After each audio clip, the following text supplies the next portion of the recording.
Okay, let's go ahead and get started. I want to welcome everyone on behalf of the Abraham Lincoln Brigade Archives. Thank you all for being here with us today. My name is Mark Wallum. I'm the Executive Director of ALBA. ALBA's mission is to preserve the legacy of the volunteers who fought fascism in Spain. If you are following contemporary events even casually, you are aware of the importance of not just honoring the historical fight against fascism, but the importance of fighting the rise of fascism today. For those of you joining our events for the first time, be sure to check out our website for more information on our efforts. Dennis is putting that link in, my colleague Dennis is putting the link to our website in the chat right now. And you'll find links there to our website in the chat. And also be sure to sign up to receive our quarterly publication, The Volunteer. A couple of housekeeping matters. This event is recorded. It'll be posted on our YouTube channel soon after it ends. If you prefer not to be seen, you may turn off your camera if you'd prefer not to have to have your image on screen. There will be an opportunity for questions from the audience, so start thinking about your questions now, and we'll invite you to put them in the chat for a discussion later.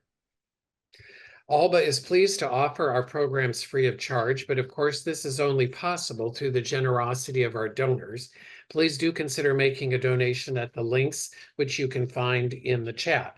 And I want to make special mention of a promotion we're having right now. This is the letters from Spain from Joe Dalit to his wife, Kitty. And we are giving this to donors who make a donation of $125 or more. These are really moving letters, historically significant, romantic, political, informative, and it's really, really a great read, and I encourage you to check them out. Joe Dalit, you might know, of course, was one of our vets and was married to Kitty, who is portrayed in the recent award-winning movie Oppenheimer. Before she was married to Oppenheimer, she was married to Joe Dalit, and the two of them exchanged these letters and this information during his time in Spain. So please consider making a donation of $125 or more, and we'd be happy to send you those letters. They're really a worthwhile read, very moving, very informative, very interesting. So to get to our event, this is the second entry in our film series, which introduces feature-length movies about the Spanish Civil War, including both classics and more recent work. And we're very pleased to say that this series is part of our Peter and Carroll Anti-Fascist Education Fund. And this is a very special event because we have none other than Peter Carroll himself as our presenter, who will lead us through a discussion of this classic film, Casablanca. Peter N. Carroll is the author and editor of over 20 books, including The Odyssey of the Abraham Lincoln Brigade, Americans in the Spanish Civil War, The Good Fight Continues, World War II, Letters from the Abraham Lincoln Brigade, and Fighting Fascism, New York and the Spanish Civil War. He is co-curator of 2 museum exhibitions, Shouts from the Wall, Posters of the Spanish Civil War, which he did with Carrie Nelson, and They Still Draw Pictures, Children's Art in Wartime, from the Spanish Civil War to Kosovo, which he did with Anthony Geist. He is an editor of ALBA's publication, The Volunteer, and he serves as a trustee of the Puffin Nation Prize for Creative Citizenship. He is also the author of 9 poetry collections, most recently Sketches from Spain, The Legacy of the Abraham Lincoln Brigade, which has been nominated for a Pulitzer Prize. We encourage you to pick up a copy of that, and we'll put a link in the chat to where you can make a purchase of that very, very moving poetry book. So without further ado, I turn it over to Peter. And again, thank you all for being here. And Peter, the floor is yours. Thank you. Thanks a lot, Mark. This is a great opportunity for me. I'm pleased to be here. I'm pleased to host something that is directed about the risks of fascism that came through in the movie Casablanca. To begin, first of all, last night, just as I was about to go to sleep, I got an idea, which is always dangerous. And What I think I would like to ask you all to do, to consider doing, if you have a pencil and a piece of paper, you could write it down. If you can't, just try to think of a one sentence statement of what the movie Casablanca is about. And toward the very end of our conversation about many other questions, I will return to come back to it and we can, sort of, I give you my interpretation of it, that very question. But it is a little oblique sometimes for young people who don't know the little details um, of these things. I've seen the movie at least 100 times, and one of my favorite um, occasions was in a film festival in Boston in 1967. They had a Humphrey Bogart festival near the Harvard campus at the Brattle Street Movie Theater. And half the people in the theater were stoned completely and sat there watching Humphrey Bogart smoking his cigarettes. And the other half of the people in there were reciting every word of the screenplay as the movie proceeded. And that was the beginning of the cult of this movie in a certain way. It was very impressive, especially because all of the things going on in the streets of Boston were anti-war stuff. And here Bogart is trying to draw Americans into the war rather than out of a war. I want to lay a few patterns down just to begin at the beginning, and then we'll get to some of the questions and curiosity pieces. As I see this, there are really three histories or chronologies operating within this movie. The first one is the real history outside the theater. That is, the movie was made in May of 1942. It was finished by the end of a few months later than that. May 42 ended on August 3rd. The film was shot entirely in Hollywood, with the exception of the scene in the airport at the end of it.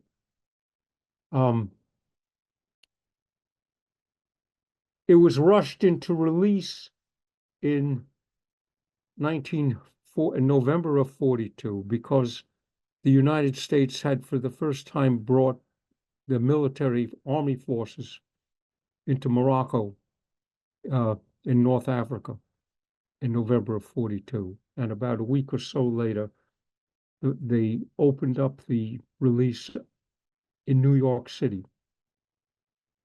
And of course, picked up some viewers because of the newspapers, referring to the North African thing.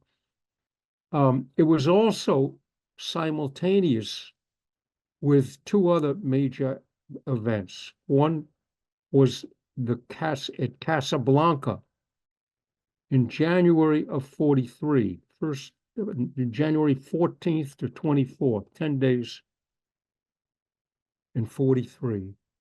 There was a conference at the highest level which included Franklin Roosevelt, the President of the United States, and Winston Churchill. And that had very important implications for the war effort altogether. Everybody knew Casablanca as a conference, and therefore a lot of people went to the movies. But the national release for that picture outside of New York now, the rest of the country, came just at the end of that period. I think it was January 23rd of 1943. They're weeks apart, that is the conference. And the second real event that happens, just another 10 days or so right after that, early February, is that the Battle of Stalingrad gets turned around into a victory of the Soviet army's that were armed by the United States. This is real events that affect the impact of this picture on audiences that watched it. Very important in that sense, and we'll come back to that later on when we talk about some of the specific scenes. Well, the second round of history, you might say, is that embodied by the characters who are in the movie. That is, the Bogart character, Rick, Ilsa, and Victor Laszlo, by Bergman, and they have a history that comes from before the movie starts, right? It's called the backstory. And you begin to learn something more about the characters and why they're there and who they are and what's happening in the context of all these things that I've mentioned already. And the third history, again, it's with the characters, but it's where and when is this movie set? And how does that position the layout of the land that you're witnessing? Because it's not in May of 1942 when it was screened, but within a context that is also historically relevant as well as, cinematically relevant. So at what point is the action occurring in this picture? At what point in time, and why is that connected to everything else? These are the questions I'm going to send you off to, and when we do a breakout in a little bit, for the beginning. But I want to show you the very opening scenes of the picture right now, just for a few minutes, and I have a few more comments, and then we'll go on, take the breakouts and so forth, and go from there. And if you have questions, I'm happy to answer as many as we can. Type them into the chat, and Dennis Meany, my collaborator here, who's waving his hand, is going to handle it to us. Okay. I love to teach by answering questions. This won't be a lecture. Thank you so far, and I apologize for all these words.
With the coming of the Second World War, many eyes in imprisoned Europe turned hopefully or desperately toward the freedom of the Americas. Lisbon became the great embarkation point, but not everybody could get to Lisbon directly, and so a tortuous roundabout refugee trail sprang up. Paris to Marseille,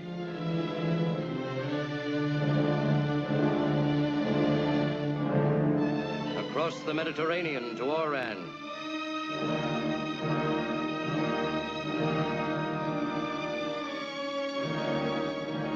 then by train or auto or foot across the rim of Africa to Casablanca in French Morocco.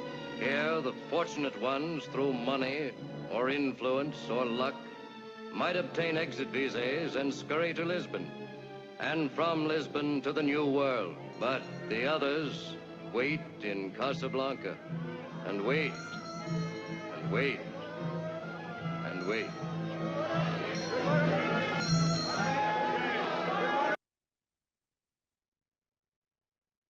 Well, the map shows you where this is all going on, I guess.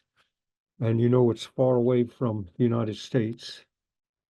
Um, where do these people come from that are crowding this town, this city of Casablanca? Um, what are they waiting for? And what do they get at the end? You know, the record historically, and is very impressive, is that the United States does not offer opportunities for these refugees who've come to desperate circumstances.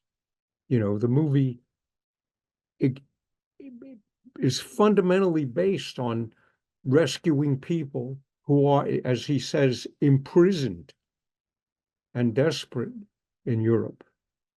And yet American policy is awful. Roosevelt's State Department went out of their way to make it difficult. And although the president protested, he never could really get a handle on it. And in fact, he then used his executive authority when he could to open up Latin America for many of the refugees coming in. This is the whole issue about anti-Semitism, anti-Jewish refugees, and for people that were considered lower people. It's an important point that isn't resolved in the movie and has nothing to do with it, but it has a lot to do with what's going on in the world today. And I think that this is one of those problems you can't forget about. It's some of the relevance of Casablanca lies in that very opening sequence. And I just didn't want to let that go without going further. We have actually then 3 backstories that I would like you to investigate in the breakout that we do. What do we learn about Rick's life before Casablanca? What's important about it? What do you notice about it? How does he describe himself? How does he answer the question if you were to ask him, who am I? Okay, he comes to Casablanca by mistake, he says. And the second question that I put to you are when the 2 newcomers arrive, that is Ilsa and Laszlo, who come into the place, and it and they have their backstories, and it gives you some kind of impression of what is going on in Europe that leads these poor refugees to be stuck in Casablanca. And then after that happens, you begin to realize there are the French. How does this movie portray the French? Okay? And all the other nationality groups that you run into in the course of this picture, including some of, our domestic ones. So as Dennis is going to tell you how to get organized in these breakout groups, we'll have about 10 minutes, 12 minutes maybe, to have a conversation about that. And each of you, each group will have maybe appointed someone to lead them into the conversation and to report back. You all come back and we have a conversation ourselves. Sure. Okay. So again, I'm putting the questions in the chat here so everybody can remember. We'll begin with group 1 on question 1, which is Sydney. Sydney, you were group 1 leader. We spoke. Would you report of what your group had to say about question 1? Should be able to unmute yourself now.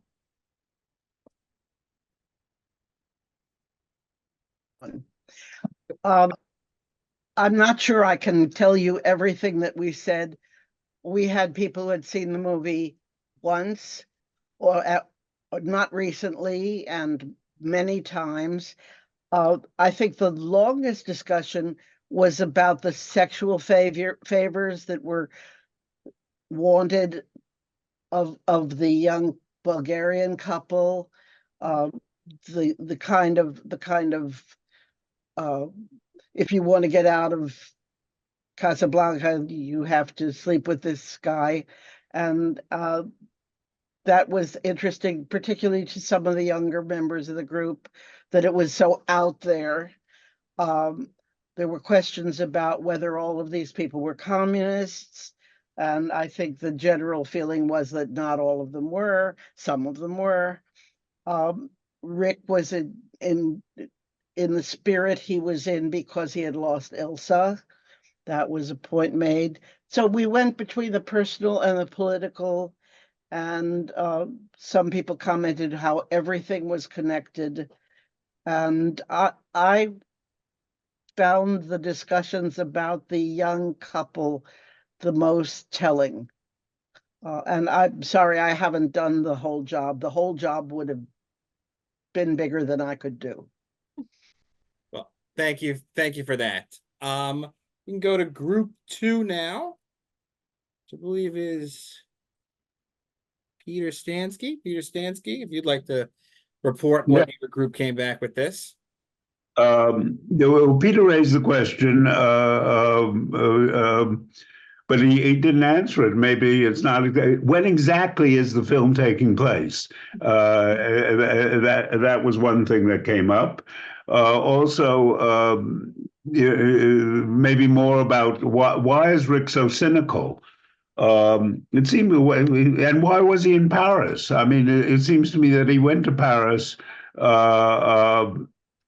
I suspect well, who knows, of course, but my hunch would be that he was cynical before, and that was one reason he went to Paris, and that he had sort of become cynical before he met Ilsa. But that's that. I don't see why the breakup with Ilsa would necessarily have precipitated his becoming cynical. And of course, he's a mixture of being cynical and sentimental. I mean, and there's he's sentimental. He gives the young couple, he arranges for the young couple to get money. So even before he decides to commit himself to fighting at the very end with throwing the Vichy bottle into the waste basket, he's already doing good things, but not yet with the full political commitment. And I guess again, the question which I raised with Peter earlier, we're told so little about Rick's actual pre-political activity, other than the implication that he fought with the International Brigade and that he ran guns to Ethiopia. It's rather cynical, I think, to say that's a criminal activity. I don't know. Well, technically, but that Rick was being driven by making money. But I think it's more a political commitment. But why does he become cynical? Why does he absent himself until the very end from political activity? And why is he in Paris? Also, I mentioned, it's not really relevant, but as I mentioned to Peter earlier, the very distinguished but admittedly reactionary historian John Lukács, who was a Hungarian, hated the movie. And he said it was a concoction by Hungarian refugees. But I looked over the people who participated, and it would seem that the only Hungarian was the director, but obviously very important. But I can't remember why Lukács thought that the movie was an evil confection. But most of us adore the movie. And I think of the Brattle, if I remember correctly, and wasn't the cafe at the Brattle either called Rick's or called Casablanca? And I think the Brattle had an annual showing of Casablanca even before 1967. So, it was a cult movie for a long time. And I don't think there was a period in which it was ignored.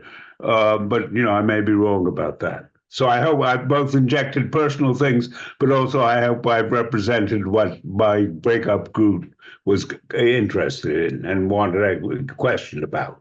Thanks. Thank you, Peter. I could begin to answer this, but let's keep going around this Okay, table here. I'm great. taking notes and I can respond to more than one person. I think that's a great way to continue. Yeah. Kathy from group 3. Kathy, you should be able to unmute now. Yeah, okay, so we answered the first question, right? Yes. What do we learn about Rick's life before Casablanca? Well, we learned that he ran guns for the Ethiopians. I think there was an Assyrians or no, Ethiopians. And we learned that he fought in the Spanish Civil War on the side of the Republicans. And then another thing that we mentioned was someone said Rick had a warm, sympathetic relationship with a black man. And that was not just Sam, not just in Casablanca, because we see them in Paris when they're escaping. I don't know, they're getting on that train. Yeah, I guess to go to Casablanca. So we just were pretty literal about the questions. That's answering our answer to that question. I think we could probably, we kind of, everybody's moved forward in the questions, so you can provide your answers for questions 2 and 3 as well, if you would like. Okay, so question 2.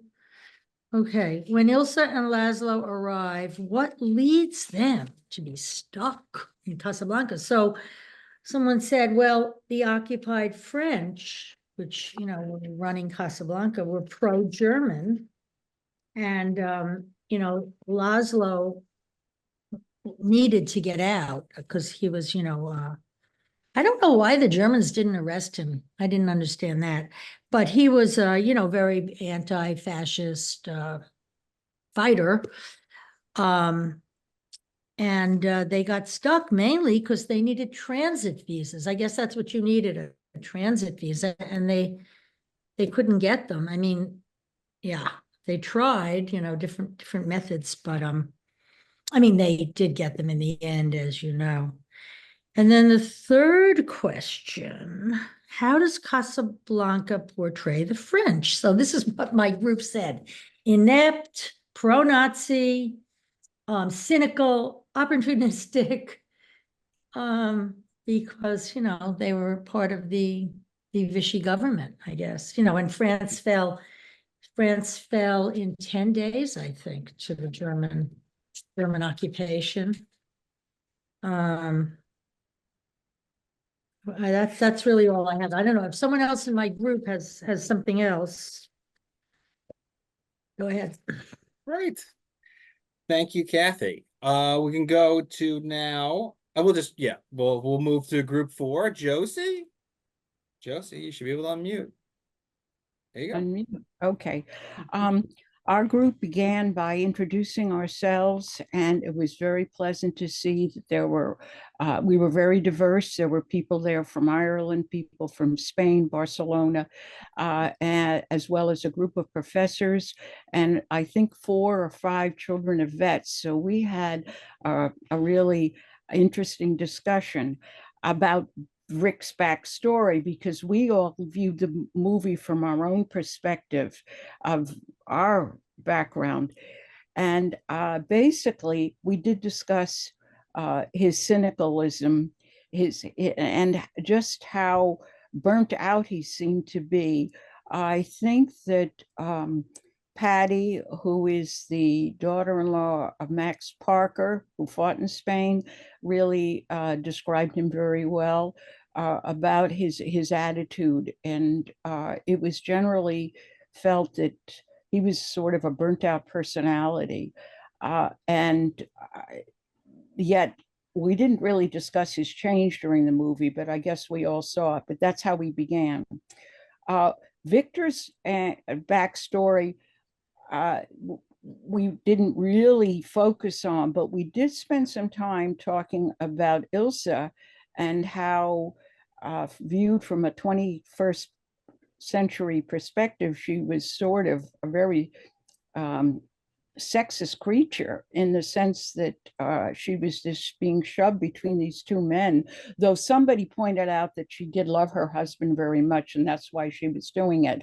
But we also talked about the effect of Hollywood and how she was so well dressed. Here they're escaping and yet she had these beautiful evening gowns, and that gave us all a big chuckle.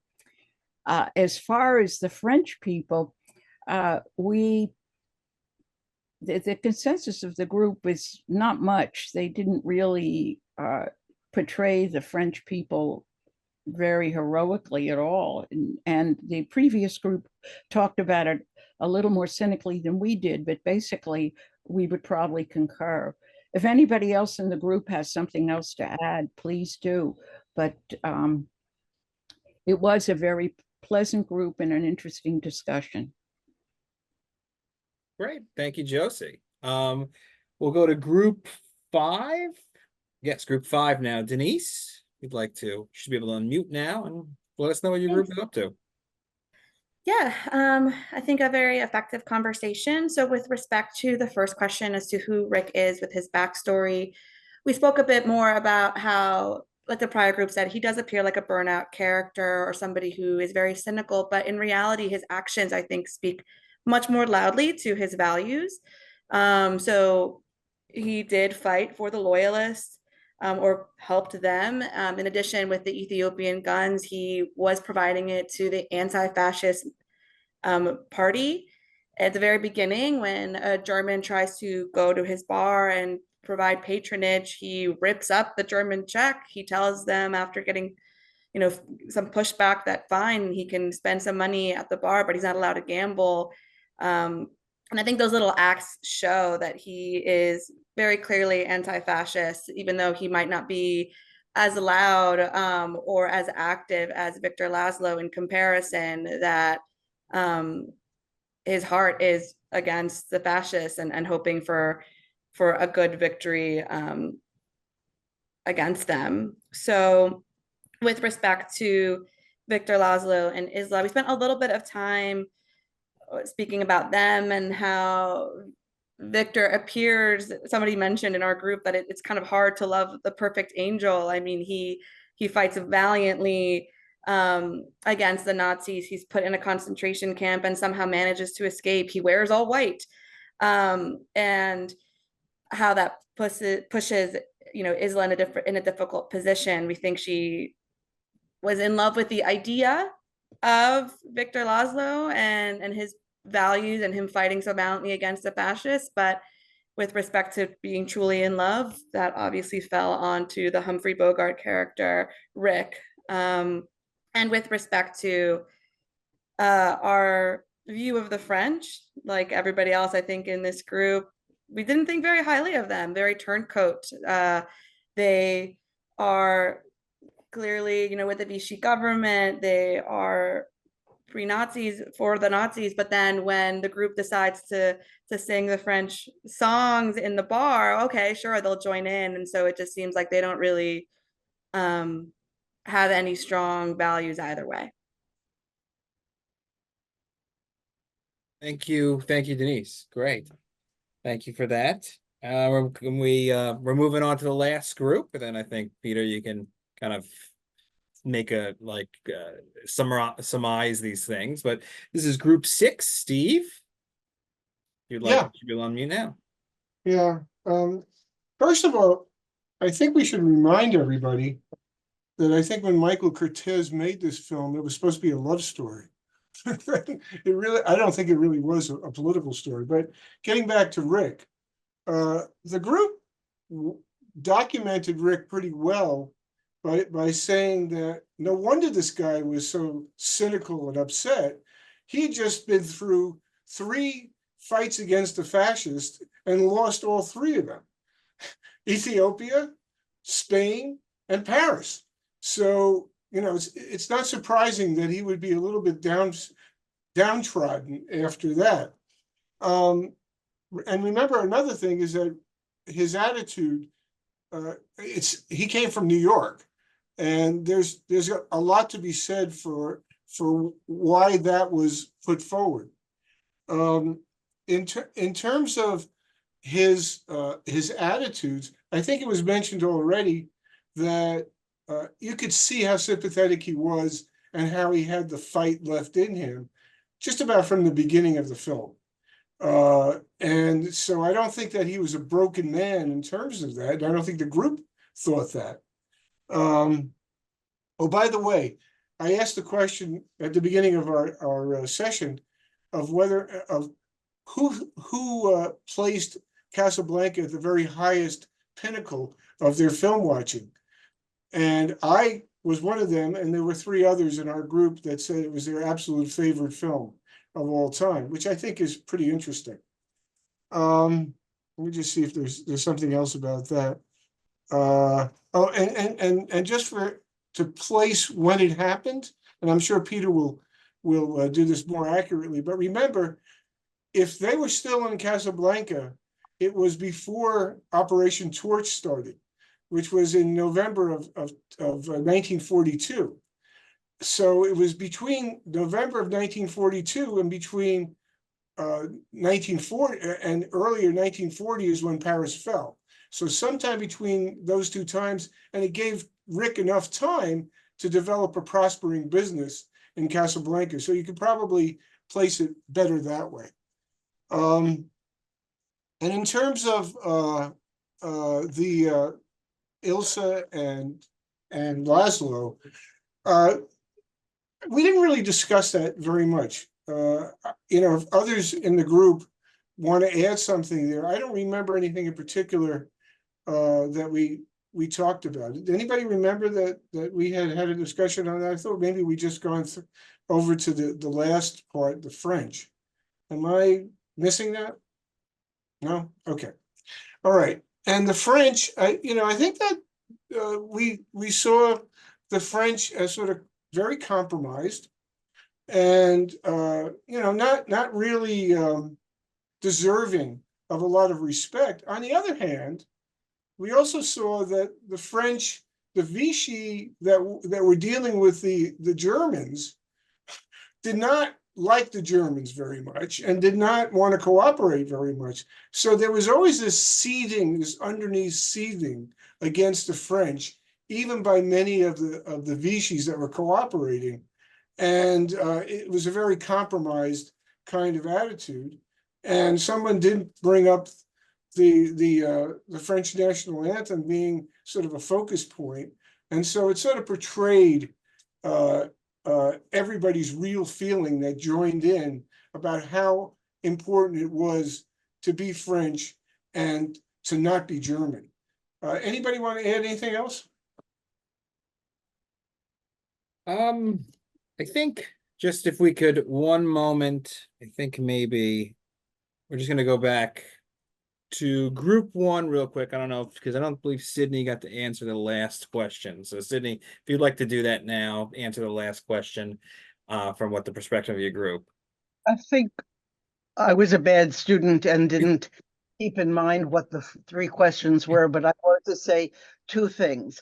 One was that every chance that French people got safely to support the anti-German people in the movie, they did it, including at the end when the French guy with the hat walks off with Rick into the sunset to be very good friends after having gotten the people who needed to get onto the plane. The other thing that I disagree with some of the comments above. At the time when the Germans start singing a patriotic song about Germany, I was very moved by the overwhelming response of the French speakers to sing the Marseillaise. And I thought that was a very patriotic and very clear statement that we're under your thumb, but damn it, we're not going to let you get away with that. And I didn't ever see Rick cooperate with the Germans. I saw him make spaces and underhanded things to take care of people, but never helping the Germans. But That's me, and I think not disagreeing with my group, but disagreeing with some of the things I've heard, which made it sound that the French were less, they were captive. Thank you, Sydney. Okay, Peter, those are the groups. Let's go back to our. Let's go on here and have a conversation a bit. I'd like to hear more of the questions that are in the chat, and we can talk about that. But I want to just make a few comments. When I said last night I could write one sentence what this movie was about, and I did, if I could only find my piece of paper that I had last night. It is that the movie is about the change in American foreign policy from isolationism to internationalism and the acceptance of American leadership in the world. So if you start out with a historical makeup, I mean, it's a movie, right? I understand that. I love your comments, by the way. They're all terrific. I was especially moved, actually. Was it Sydney who talked about the abuse of women by the French and all that? And I that's something I was aware of course, because it's so obvious, but you can't, escape from it. So I see it as Humphrey Bogart is a member of the Lincoln Brigade, right? He's loyalist. He's got this, somehow he got into weapons too. That's all fictional. They didn't have time to get weapons to Ethiopia because the war ended in 6 weeks. They were organizing to do it, the same people who organized for the Abraham Lincoln Battalion in New York City. So Bogart comes out of the Lincoln Brigade. He's also from Brooklyn, and he's a tough guy, and there's some neighborhoods that the Germans better not go near because you know what they do to kids in Brooklyn. He's that kind of a guy. He's now, after the defeat of Spain, and again the fall of Paris, there's this pain, you can't deny it. PTSD was not, there were no kinds of patterns institutionalized to protect about that. One of the things that I always noticed about my interviews with the Lincoln Brigade, there were a couple of people who committed suicide soon after they came back. Not many, but just a couple. And there was so little. But what did they have? They had an ideology that they were going to keep on fighting until those fascist bastards get, wiped off the map. That's the way they would have envisioned it. So Bogart says, I don't stick my neck out for anybody now. He's not just depressed, but I don't stick my neck out. Well, he's not exactly an isolationist, is he? You've heard about this, the headlines when the war broke out in 1939. The Yanks are not coming. That's, that line, right? The Yanks are not coming. Communist Party's reception to the fact that the Stalin-Hitler Pact had been pushed into existence. And so he's out there. He's there. But of course, now the opportunity comes for him to begin to, reassimilate among his kindred people. And what's really amazing to me, anyway, is the music competition that happens when they're in that scene with he's been in a conversation with Laszlo upstairs, and Laszlo says to him, but you sent weapons to arms to Ethiopia, he said, and you were with in Spain you fought with the loyalists, or you were on the side with the loyalists, And as they're talking in this intense subject matter, they overhear singing downstairs, right? And Laszlo pops up and opens the door, and he and Bogart walk out. Laszlo leading Bogart in the steps at the top of the staircase. And he goes down, Laszlo goes down, Bogart stays upstairs. Laszlo goes down, and he says, and he starts conducting the band to sing the Marseillaise, right? But before the musicians play, before they play one note, they look at Humphrey Bogart at the top of the staircase.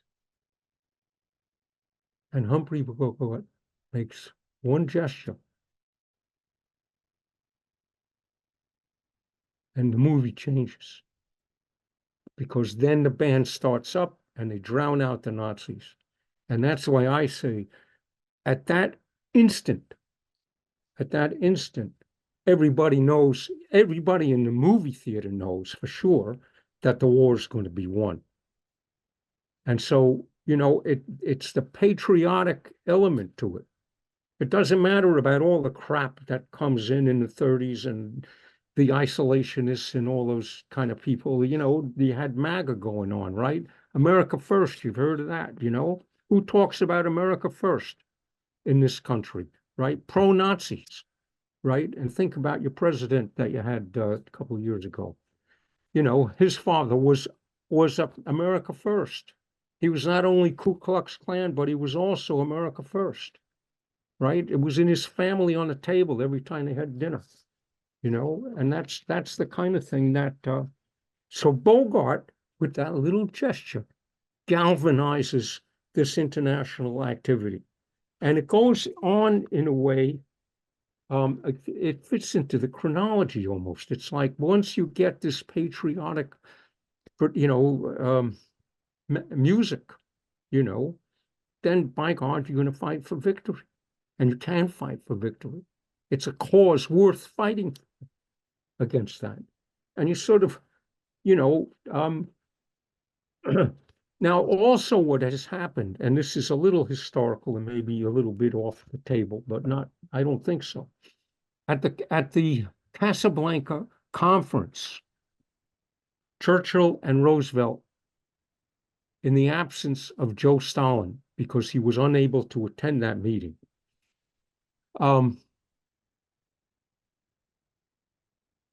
worried, and Stalin worried, that either Stalin or Roosevelt and Churchill would have signed a separate truce with Germany, negotiated settlement on that. And, Stalin was asking for the second front, and he wasn't getting it. But Churchill and Roosevelt agree at that convention that they only will accept an unconditional surrender from the Germans.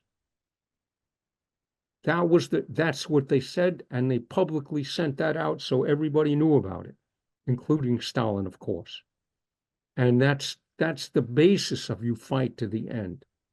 Now, anybody who's in the theater in after January 25th, you go to the movies, right? And that's when it becomes a national thing. You say, we're going to win this damn war, You watch a movie like that and you get all this inspiration and you get recovered and all of that. That's my read of, and they say this time our side will win. Now the business with the French, yeah, the French were terrible at the beginning. They were bad fighters and they had terrible policies and the Vichy government and all that stuff. I take the song when they sing, the woman who Bogart, she's probably a prostitute, but they don't say that directly because they're not allowed to. But the woman that Bogart, who's drunk, and Bogart forces her to leave the bar altogether at the beginning of the movie, she comes back in there, you know, parading around with a Nazi officer. And you see them go up and have a drink together or something like that. And then when you see the Marseillaise sung, there she is right in the front line singing her heart out, you know, that the French, you know, see, even the damn French believe we can win this war, you know? And it's that kind of a picture that brings all your latent US patriotism out, I think. I mean, those that have it, even people Peter. that hate this country, you know, have to admire that kind of passion and in that way. And Right, Peter. Peter, thank you. Those are really good thoughts. And we've really only just got a couple minutes left, and we want to get in at least one question from the floor. okay. Dennis, do you have someone that you wanted to? Peter Stansky, what did you want to say? Were you the guy that had the question on that I was scribbling down? Well, I think we could go to Peter, but I do have, I know I saw in the chat, Mark Dizwan had some, I'm sorry if I'm butchering that, but if you'd like to use your statement that you're saying a few things, if you'd like to put that to the audience, you absolutely can now. Oh yeah, so maybe the slightly unsettling end to me personally, maybe because I was hoping for that Hollywood end. It felt almost sad and tragic that Ilsa was flying off with Victor. I couldn't help thinking, was the message maybe the underlying message that ultimately she would be unhappy for the rest of her life, or was that not the point? That's what left me wondering. Like, it felt like the filmmakers wanted us to think really she loved Rick more than Victor, but hard to undo, but she would never really be happy, or she would regret that. That was my, so I'm wondering if that's the right observation on my part. Thank you. Anything you want to believe, you could believe, you know.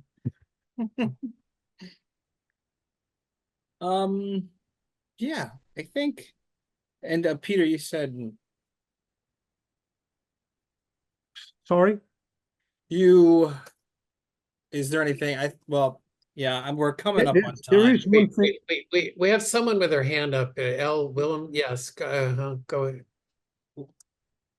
Who has the hand up?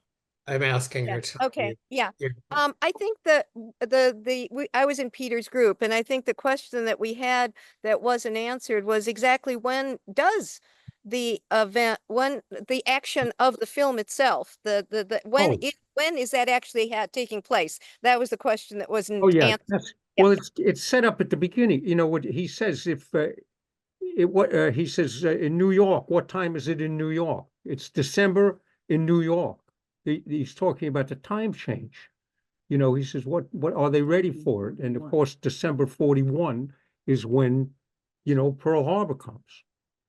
You see, they talk about it. There is everybody asleep in New York, right? Back home. And, you know, it's like designed to set off the light bulb of Pearl Harbor. That's when it starts, you know, the crisis of the film starts. And as I read it, I mean, I'm not, but that's what's intended, I think. Listen, everyone, we want to thank you for all of this great discussion, and of course, give a round of applause to Peter Carroll for leading this fascinating discussion about this wonderful, wonderful movie. It's a personal favorite of mine too. You know, we're watching a movie that discusses the rise of fascism, and as Peter mentioned, we're really living the rise of fascism. So ALBA wants to always remind people, register and vote, and be sure that you're ready to vote in a very, very short time, because that's coming right up. So we encourage you to participate and to make sure that you're ready to vote this fall. We have a film coming up in September. Our event calendar listed as September 17th, but it's going to have to be moved. So stay tuned. It will be a date right around that time, but it's La Guerre est finie, and that film will be featured in September at a date that we'll be announcing very, very soon. Okay, so we hope to see you there. Peter, you had something? Yes, just one last thing. You know, I love doing this stuff, and I did it for my, we're not getting paid for doing it. But I want to remind you that Oh, ALBA you're not? needs donations, and that it's your responsibility as good customers to remember that, we do it for free because we believe in it. So thank you for considering that. Yeah, thank you. Thanks so much. Okay, again, everyone, thank you so much for attending. This is wonderful. Again, the recording of this will be up on our YouTube channel in about 24 hours. And so encourage people to watch it. And thank you all for your support of ALBA. Have a nice evening. Thanks a lot. Yeah.